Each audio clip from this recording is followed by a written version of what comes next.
Let's return to This Week in America. Here's your host, Rick Bratton. Welcome back, everybody, coast to coast, This Week in America. The critically acclaimed mystery thriller Sugar Paper by Tootsie Barron is Kiki Gallo Cipo's journey as she goes from A to Z, moving toward her inescapable destiny. She starts out a naive, girly girl, becomes something known as the legend and the most stand-up lady in the state of New Jersey.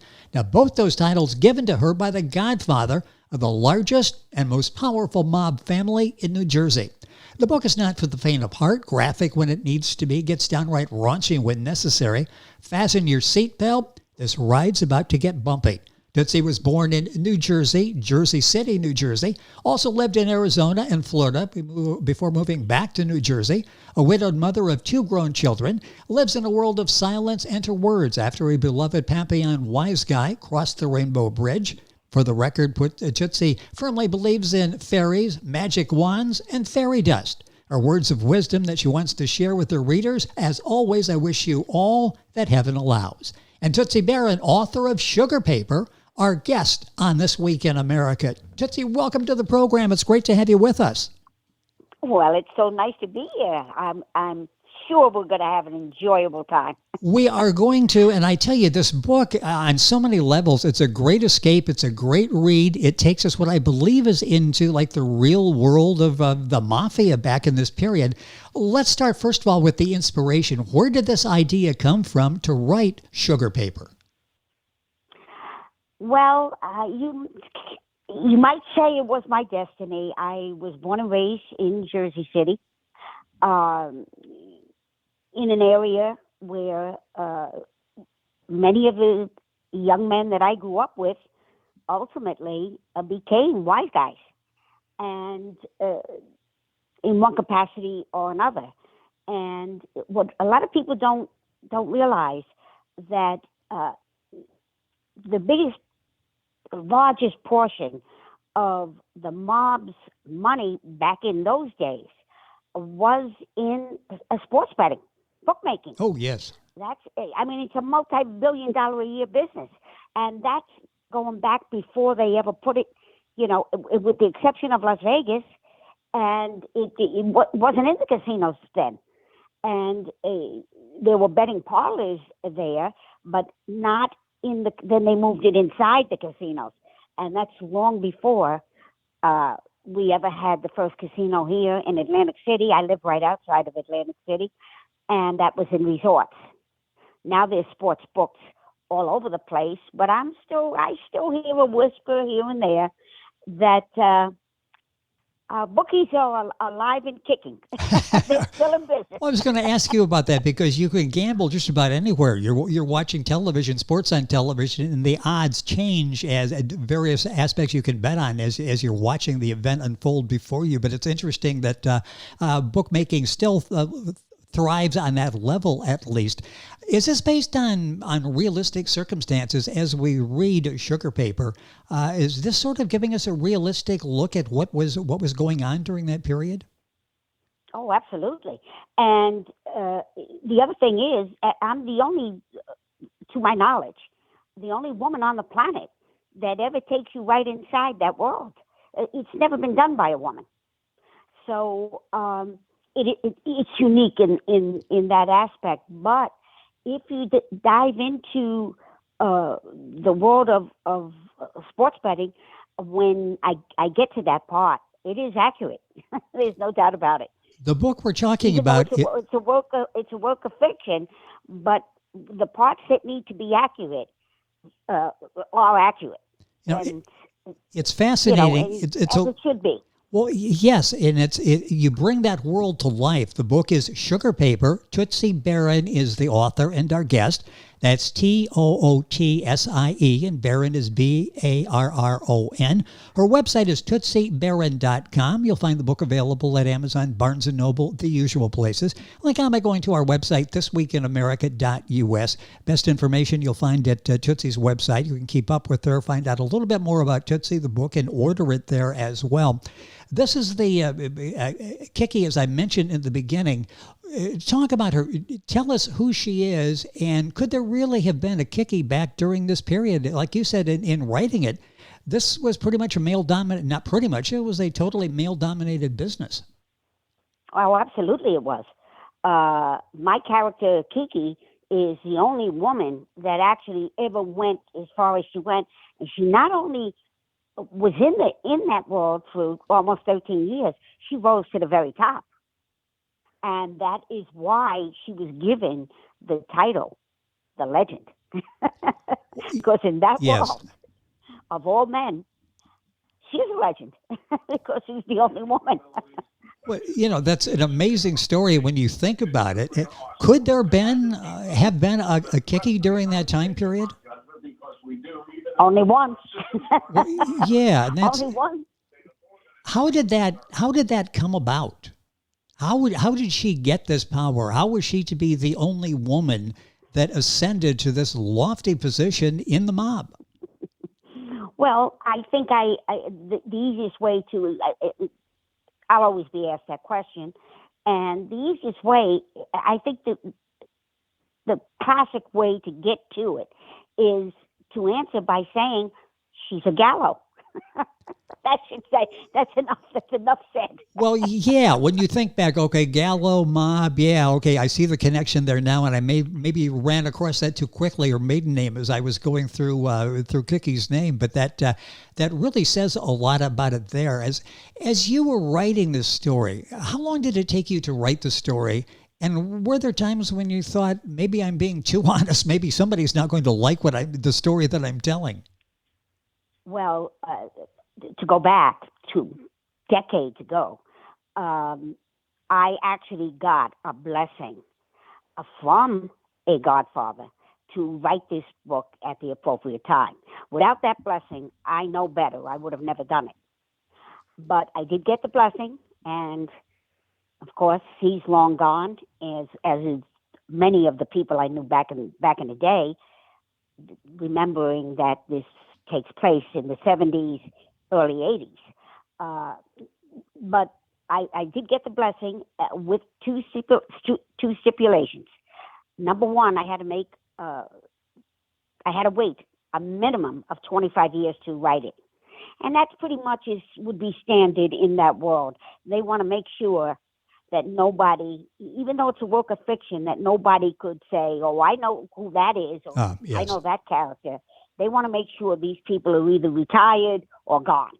And the second stipulation, I could never write anything down, because if I ever did at that time, and if for any reason the law came sniffing around, that would be deemed as evidence right there.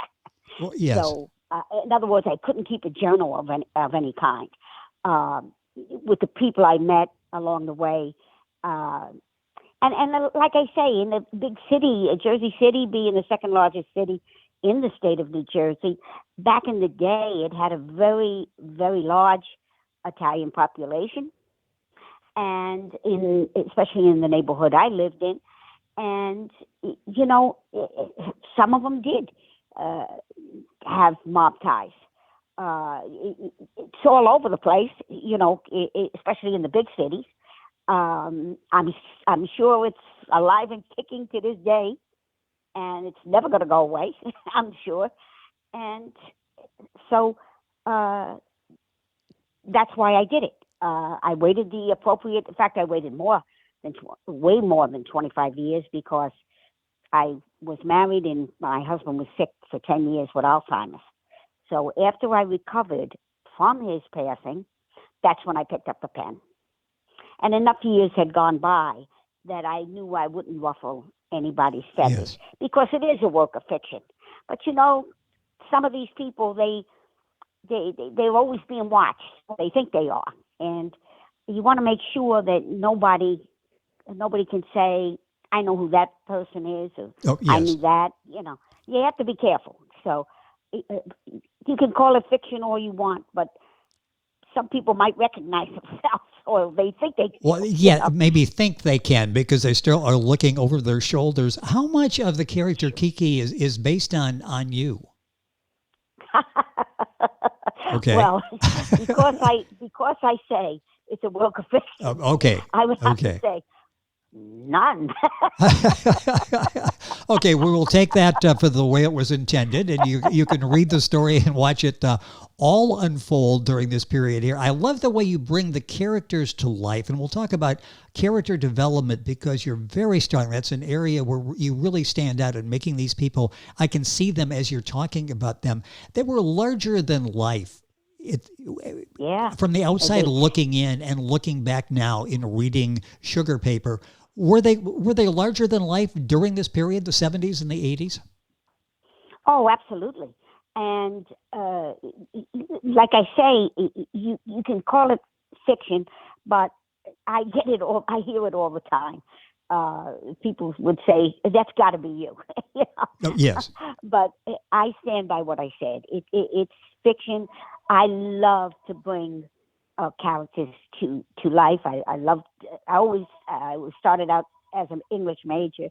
I always wanted to write one day, and I'm glad that I ultimately took the time. And it took a lot of research in that when I get into the sports, I had to research all of that because everything in there is accurate. I mean, the teams. Oh, okay. That kind of thing, that kind of stuff has to be accurate. What's fictional, you can say whatever you want, but what are facts? They should be accurate, and I took a lot of time to make sure that it was. It's a great read. The name of the book is Sugar Paper. The author is Tootsie Barron, Tootsie Barron, Barron. Her website, tootsiebarron.com. Book available, of course, Amazon, Barnes & Noble, the usual places. It is a great read, highly recommended by so many people that have read the book, enjoyed it, and passed it on to others. And we'll have all this information on our website, thisweekinamerica.us. I mentioned before, your characters come to life. The scenes are quite vivid as you describe them. I understand you're working on a screenplay for this as well. I have completed it. I'm just putting it up for sale now. Fantastic. I just started last week when my assistant comes in. It's a lot more difficult to get into the production companies than it is when you're sending out a log line to a publishing house. That can pass very quickly. But to go into these publishing houses, these production companies, is a lot more. They have a lot more steps. It's very time consuming. Yep. But if history has taught us anything, mob movies make all the money. Well, they really do. I'm just thinking, Goodfellas, and the list goes on. These are just, of course, Godfather. I mean, these are movies that stand the test of time. I've seen some of those more times than I know the dialogue before the character even says it, and I still watch with enthusiasm.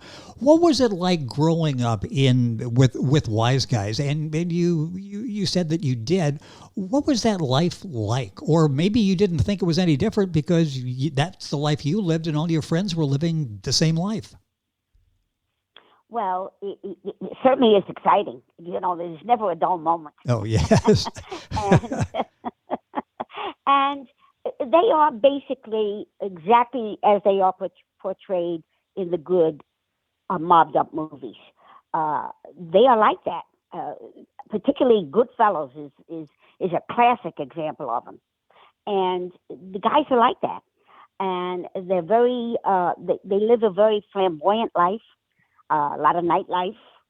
And that's exactly, and that came at the right time when the nightclubs were bustling and there was a lot of activity. And, I've been to just about everywhere in New York City that, including the Peppermint Lounge, all the places that were high profile. The Wise Guys, they get in.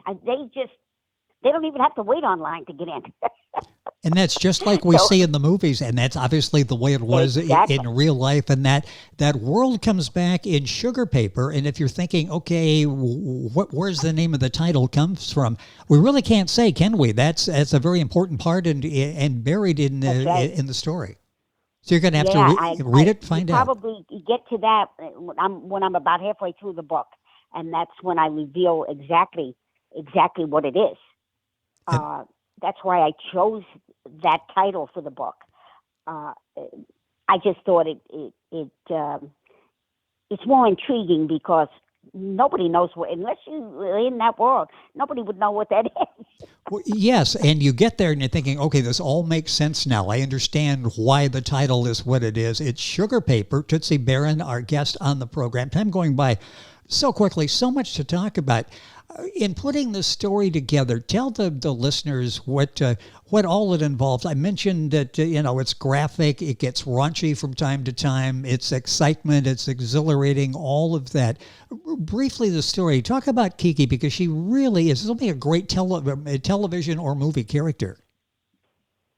Well, she is, and that's why I am definitely going to try to sell the screenplay, because like the other mob movies before, I really think with the right people and the right cast, whoever they would cast, I only modeled one character after a movie star, and that was Uncle, and I modeled him after Dustin Hoffman, and of course I would have loved to have seen him play that part. Oh yes, yes.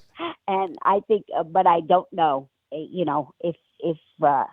if he does that kind of, Uncle, Kiki is not the main character. She's a heroine, but Uncle is the main character, and he's something. I took a piece here and a piece there of some of the most influential men in my life. I put them all together, and I made the character Uncle. Well, I love that. And I love him. I think he's something. Well, and he will come bursting off the screen. It comes bursting off the page when you're reading Sugar Paper. And let's sort of talk about that. And then the Godfather comes in at the end. I don't want to give away too much here, but really has a revelation for Kiki at the end, doesn't she? Oh, absolutely, because he promised her and her father before him that they would tell her the whole story one day. And of course, when her father passes away as Uncle's best friend, it then that job went to him. And he always told her, someday I'm going to tell you. And the other thing I did with this book that I've never seen in any mob book is I put a cloaking device on the 7 main characters, because by the end of the book, nobody is who you thought they were. Well, exactly. That comes at the end, and that's where the mystery is. I wasn't sure whether I should say that or not, but you think you understand, and then you go, whoops, I really didn't see that coming. Exactly. Yeah, which is, again, goes back to your storytelling. You pull us into the story, you keep it moving, you have these twists and turns as we go through. How much fun was this to write this book? I loved it. And the other thing is this, I in no way, as a proud Italian American that I am, I in no way denigrated my people. Exactly. The story is what it is. It's a work of fiction. There's always been that a part of the mob that was in that business. Big money is involved, but I never denigrated them. I would never do that. And there's some good guys and some bad guys, but that's everywhere. And I just got a kick out of when I started to write the book. I wasn't going to put a cloaking device on them, but as I went along, I thought it would be more fun, turn it more into a mystery, and that is why everything is revealed at the end, and that is why nobody is who you thought they were.